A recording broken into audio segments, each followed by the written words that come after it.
30 years younger is a big claim, and I don't make it lightly. I mean it specifically about how mornings feel. I'm 83, and in one clinical trial, 40% of men regained normal erectile function after 6 months of one specific, unmedicated nightly practice. A real, measured result, not a feeling. There was a stretch of years where mornings felt like the hardest part of my day, heavy, slow, like my body needed convincing before it would cooperate. You've probably assumed the same thing about your own mornings, that the sluggishness is just a fixed cost of aging.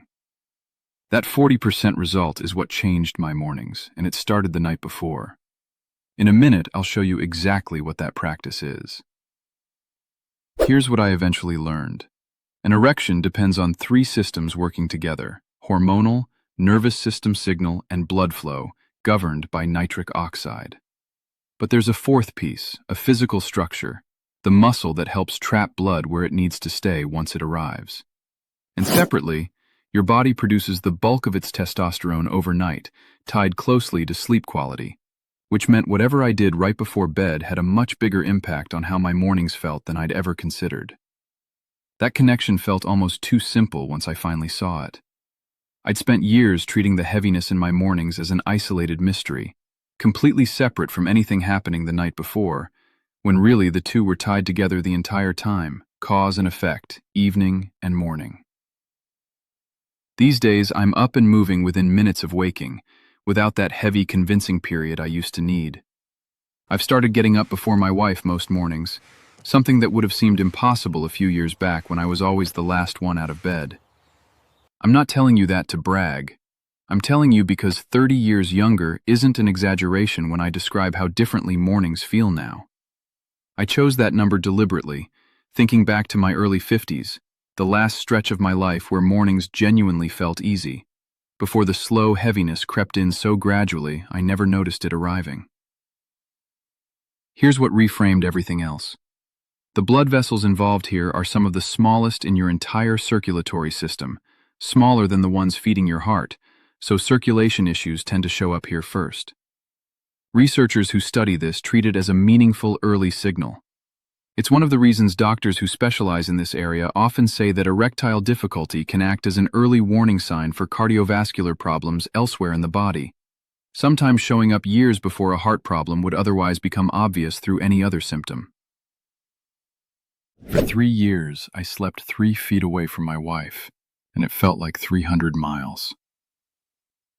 She'd fall asleep first. I'd lie there staring at the ceiling, wide awake, feeling like a roommate in my own marriage.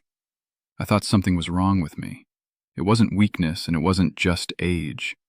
Here's what no one ever sits a man down to explain. This isn't about willpower. It's about specific systems in your body quietly losing steam year after year, while nobody tells you it's even happening. The pills my doctor handed me gave me headaches, made my chest feel tight, and honestly, they made me feel like I needed a pill just to feel like a man. I wasn't willing to live like that. There's a gentler way to bring those systems back, without any of that. At 83, my wife and I aren't roommates anymore. I'll show you exactly what changed it in this video, and if you want the simple support I personally use, there's a free presentation linked in the description below. So here's what I actually started doing before bed. Pelvic floor exercises, the same muscle work known as Kegels. There's a muscle called the ischiocavernosus that helps trap blood where it needs to stay during an erection. And a clinical trial on pelvic floor training for erectile difficulty showed real, measurable improvement in firmness and the ability to maintain it. The exercise is simple. Contract the muscle you'd use to stop urination midstream, hold a few seconds, release, repeat for a set. Doing it right before bed specifically matters because it became part of winding down, replacing the habit of scrolling my phone in the dark, which I've since learned was quietly disrupting my sleep in ways I never noticed until I stopped. I added a couple of other pieces. A short walk most mornings in daylight, supporting the blood vessel lining from a completely separate direction. Vegetables rich in dietary nitrate, feeding the same nitric oxide pathway the muscle work depended on. Less alcohol, since it undoes a fair share of what deep sleep is trying to accomplish overnight. Small as the exercise itself is, replacing the phone with it every night is what actually made the sleep piece work. I hadn't realized how much that last half hour before bed had been quietly working against me until I swapped it for something that worked for me instead. Last weekend, my wife and I drove up to visit my brother, 6 hours each way, and I was the one behind the wheel the whole way there and most of the way back, wide awake. No sign of the exhaustion that would have hit me by hour 3 a few years ago.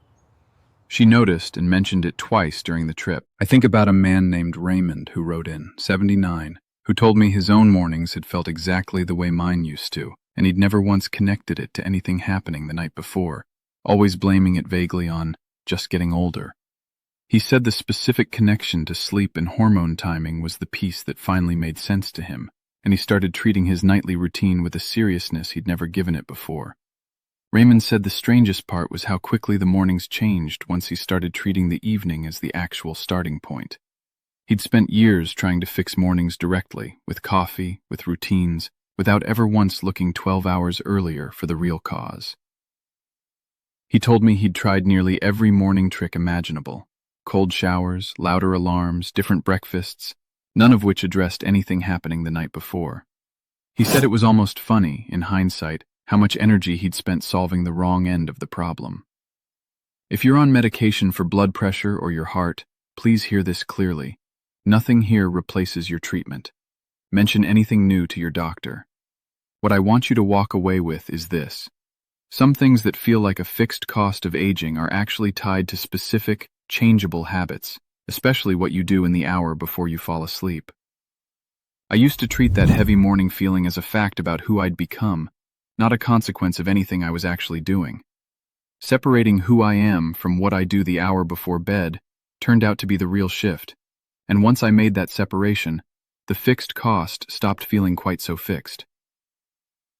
Your erections don't disappear just because you got older. They fade when the systems behind them, blood flow, nitric oxide, hormones, energy, and recovery, slowly stop getting the support they need. Ignore that long enough, and it becomes harder to reverse. That's why I take this concentrated formula every morning. Not one ingredient trying to fix everything, but several working together to support circulation, energy, and drive from the inside out. It's a natural, doctor-backed protocol designed to support pathways your body already knows how to use. No prescription, nothing artificial. Stronger, present, confident again. And unlike the pills I tried, I didn't feel disconnected from my own body. No headaches, just steady, gradual change. My wife noticed before I even said a word. The presentation is linked right below this video. It won't replace your doctor or a healthy lifestyle. It's simply there to support your body. At 83, my wife and I aren't roommates anymore, and it's not too late for you. I built my whole morning routine around accommodating that heaviness, rather than questioning it for years. Extra time budgeted in before I needed to be anywhere. A scheduled buffer for a problem I'd never once considered might actually have a solution instead of just management. I think about the man I was, sitting heavy on the edge of the bed each morning, convincing his body to cooperate. And I think about the man I am now, up and moving within minutes. That's not vanity, that's dignity. My wife used to tease me gently about it, calling me the ghost for the first half hour of any given day, since I'd shuffle around the house barely speaking, waiting for whatever fog had settled overnight to finally lift on its own schedule. If your own mornings have felt like a fixed cost you never questioned, tell me in the comments. And if this kind of practical routine is useful to you, subscribe. There's more of this ahead.